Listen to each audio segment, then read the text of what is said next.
અમદાવાદ રક્તરંજિત બન્યું છે। વધુ એક હત્યાથી શહેરમાં ચકચાર મચી જવા પામ્યો છે। અમદાવાદના અમરાઈવાડીમાં યુવાનની હત્યાથી ચકચાર થઈ ગઈ, જ્યાં આગળ પતિએ પત્નીના મિત્રને ઉતાર્યો મોતને ઘાટ। પોલીસે આરોપીની ધરપકડ કરી છે। આદર્શ એપાર્ટમેન્ટમાં ગઈકાલે બની ઘટના। બંને યુવાનો ફૂડ ડિલિવરીનું કરતા હતા કામ। અઠવાડિયા પહેલા જ આરોપી પરિવાર સાથે ભાડે રહેવા આવ્યો હતો।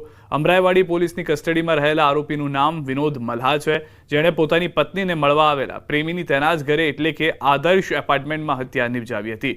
મૃતક ગોપાલ રાઠોડ આરોપી પતિની ગેરહાજરીમાં તેની પત્નીને ઘરે મળવા આવ્યો હતો અને પતિને પત્ની અને તેના પ્રેમી વચ્ચે અનૈતિક સંબંધ હોવાની શંકાને કારણે તે અચાનક જ ઘરે આવી પહોંચ્યો, જ્યાં પત્ની સાથે બેઠેલા પ્રેમીને જોઈ તકરાર શરૂ કરી, જે બાદ રસોડામાં રહેલી છરીના 4 ઘા મારી ગોપાલ રાઠોડની હત્યા નિપજાવી, જેથી અમરાઈવાડી પોલીસે હત્યાનો ગુનો દાખલ કરી હત્યા કરનાર વિનોદ મલ્હાની ધરપકડ કરી વધુ તપાસ શરૂ કરી છે। મહત્વનું છે કે હત્યાના થોડા સમય પહેલા પણ મૃતક અને આરોપી પતિ વચ્ચે અનૈતિક સંબંધોને લઈને તકરાર પણ થઈ હતી। વિનોદ મલના જે પત્ની છે, પત્ની અને જે મરણ જનાર છે, એ લોકો મણિનગર જે KFC છે એમાં જોડે કામ કરતા હતા, જેના કારણે થઈને બંને વચ્ચે પ્રેમ સંબંધ થયેલો હતો અને ત્યારબાદ અગાઉ એ લોકો વચ્ચે અવારનવાર જે આરોપી છે એણે મરણ જનારને આ બાબતે સમજાવેલો હતો।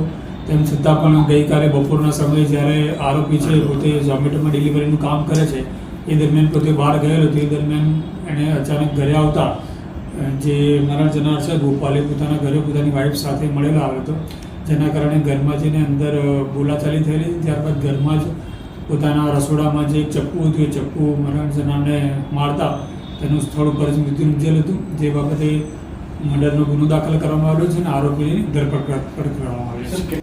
અમરાઈવાડી વિસ્તારમાં મર્ડરની જે ઘટના બની છે ને હાલ આપ જે જોઈ શકો છો કે અમરાઈવાડીનું આ આદર્શ એપાર્ટમેન્ટ છે અને આદર્શ એપાર્ટમેન્ટના 143 નંબરના મકાનમાં જે આ હત્યાની ઘટના બની છે, જે પ્રાથમિક વિગતો જે સામે આવી રહી છે કે અહીંયા આ પરિવાર જે છે તે અઠવાડિયા અગાઉ જ અહીંયા રહેવા માટે આવ્યો હતો અને પતિએ જે છે તે પત્નીના મિત્રની હત્યા કરી દીધી હોવાની વિગતો સામે આવી રહી છે।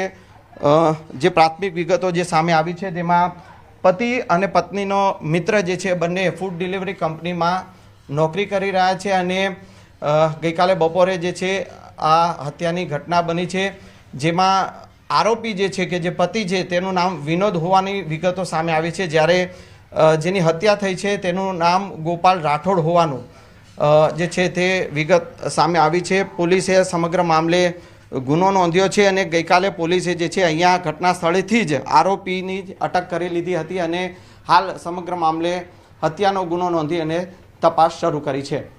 કેમેરામેન ખેંગા રાઠોડ સાથે સંજય ટાંક, ન્યૂઝ 18 ગુજરાતી, અમદાવાદ।